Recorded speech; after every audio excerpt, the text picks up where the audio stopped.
జన్మమే రుచి చూడడానికి దొరికెరా. హాయ్ అండి అందరికీ. ఈరోజు ఈవినింగ్ స్నాక్స్కి చికెన్ 65 ఎలా చేసుకోవాలో చూద్దాం రండి. ఇప్పుడు చికెన్ మ్యారినేట్ చేసుకుందామండి. ముందుగా గిన్నె తీసుకొని అందులోకి మనం చికెన్ని 2-3 సార్లు శుభ్రంగా కడుక్కొని నీళ్లు మొత్తం వాట్ చేసుకోవాలండి. వాట్ చేసుకున్న దాన్ని అంటే ఇప్పుడు నేను వేస్తున్నాను చూసారా, అలా ఒక్క చుక్క కూడా నీళ్లు లేకుండా వేసుకొని అప్పుడు దాంట్లో 2 స్పూన్లు అల్లం వెల్లుల్లి పేస్ట్ చేసుకోవాలండి.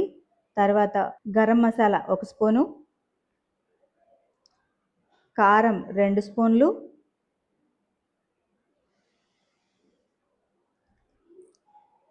పసుపు 1/2 టీ స్పూను,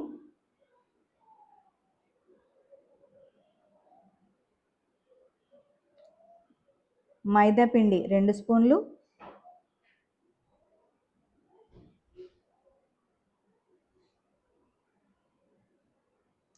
మిరియాల పొడి 1 స్పూను,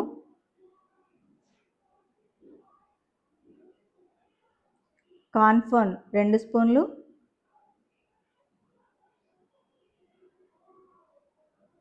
సాల్ట్ తగినంత, అంటే ఒక్కొక్కరు తక్కువ ఒక్కొక్కరు ఎక్కువ తింటారు కదా, అలా చూసుకుని మొత్తం కలుపుకోవాలండి.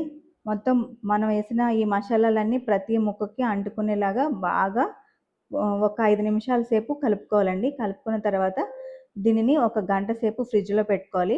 ఫ్రిడ్జ్లో పెట్టుకున్న తర్వాత ఫ్రిడ్జ్లోంచి బాగా ఒక గంట సేపు ఫ్రిడ్జ్లోంచి తీసిన తర్వాత 2 స్పూన్లు వరిపిండి వేసుకోవాలండి. వరిపిండి వేసుకుని దాన్ని కూడా ఇందాక మనం ఎలాగైతే కలుపుకున్నామో అలాగ ప్రతి ముక్కకి పట్టేలాగా బాగా కలుపుకోవాలి.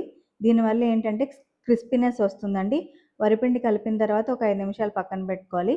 ఈలోపు ఒక పెనం పెట్టుకొని పెనంలో ఆయిల్ పోసుకొని ఆయిల్ హీట్ ఎక్కిన తర్వాత మనం ఈ చికెన్ ముక్కలను వేపేసుకుందామండి. ఇంకోండి ఆయిల్ హీట్ ఎక్కింది. ఇప్పుడు చికెన్ ముక్కలు వేసేసుకుందాం.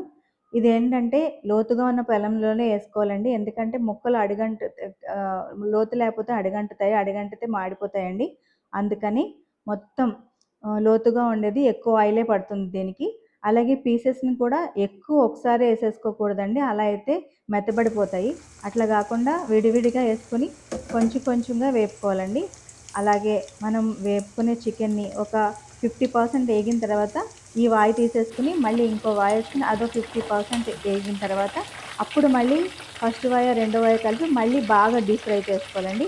అలా చేసుకోవడం వల్ల ఏమవుతుందంటే మనకి క్రిస్పీనెస్ బాగా వస్తుంది.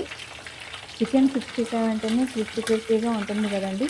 ఆ క్రిస్పీనెస్ కోసం ఈ ఆయిల్లో మనం వేసేటప్పుడు ఆయిల్ బాగా హీట్ ఉండగా వేసుకోవాలి. అలాగే ముందు ఒక లేయర్ వేసుకొని తర్వాత 50% వేగిన తర్వాత మళ్ళీ సెకండ్ లేయర్ని కూడా వేపేసుకుని మళ్ళీ ఫస్ట్ లేయర్ సెకండ్ లేయర్ కలిపి మళ్ళీ వేపుకోవాలి.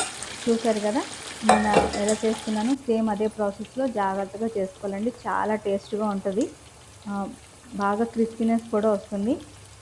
ఇప్పుడు వండి వేగిపోయింది. ఇప్పుడు తీసేద్దాం. చూడండి, చూసారా ఎంత బాగా వచ్చిందో.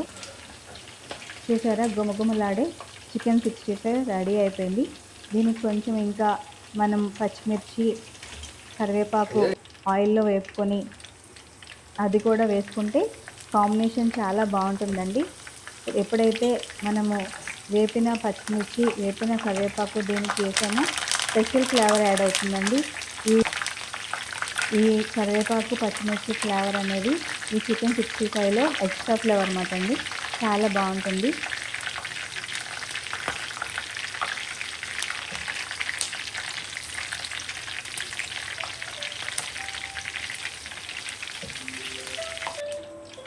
ఇదిగోండి వేడి వేడి చికెన్ 65 రెడీ అయిపోయింది.